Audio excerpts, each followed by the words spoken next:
Hola, hoy vamos a meternos de lleno en algo fascinante. Cómo las matemáticas convirtieron a la química de un arte casi filosófico en una ciencia increíblemente precisa. Es un viaje de la simple observación a la prueba numérica. La gran pregunta siempre fue, cuando la materia se transforma, ¿sigue algunas reglas? Bueno, estas leyes que vamos a ver no son solo para memorizarlas, son en realidad las respuestas brillantes a ese antiguo misterio. Así que, ¡arranquemos!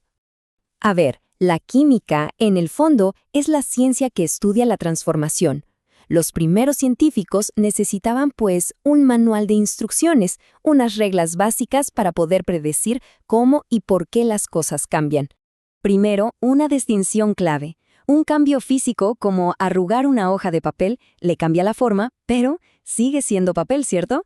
En cambio, en un cambio químico, como quemar ese mismo papel, ahí se crean sustancias totalmente nuevas, como cenizas y gases. La identidad original se transforma por completo. ¿Y esta? Esta es la pregunta que lo cambió todo. Si quemamos un tronco, por ejemplo, parece que la materia simplemente se desvanece, ¿no? Pero, ¿realmente es así? ¿O solo se está convirtiendo en algo que no podemos ver tan fácilmente? Hacía falta una prueba contundente. Y aquí es donde entra en escena Antoine Lavoisier. Su trabajo fue clave porque estableció la primera y más importante regla del juego, poniendo orden donde parecía haber caos. La idea es simple, pero potentísima. En una reacción que ocurra en un recipiente cerrado, el peso total de lo que ponemos al inicio tiene que ser exactamente igual al peso de lo que sacamos al final. Nada puede aparecer o desaparecer de la nada. Y aquí, los números hablan por sí solos. Miremos la tabla. Del lado de los reactivos, sumamos 72.9 gramos de uno con 74.08 del otro. Y el total es 146.98 gramos, ¿ok? Ahora, del lado de los productos, sumamos 110.98 gramos más 36 gramos. ¿El resultado? ¡Exacto! 146.98 gramos. La igualdad es perfecta. La matemática no miente y la ley queda demostrada. Bueno, ya establecimos que la masa se conserva, pero ¿las sustancias se combinan en cualquier proporción que se nos ocurra? Joseph Proust demostró que no, que la química funciona más bien como una receta de cocina que hay que seguir al pie de la letra. Lo que esto quiere decir es que el agua, por ejemplo, siempre será H2O.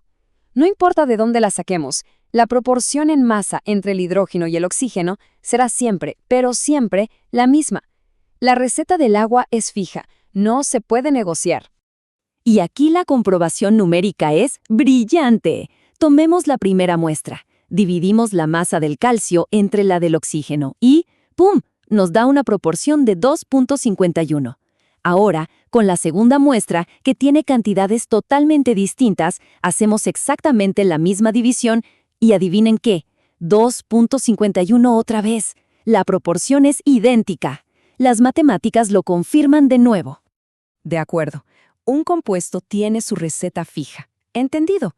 Pero, ¿qué pasa si los mismos elementos pueden formar varios compuestos diferentes?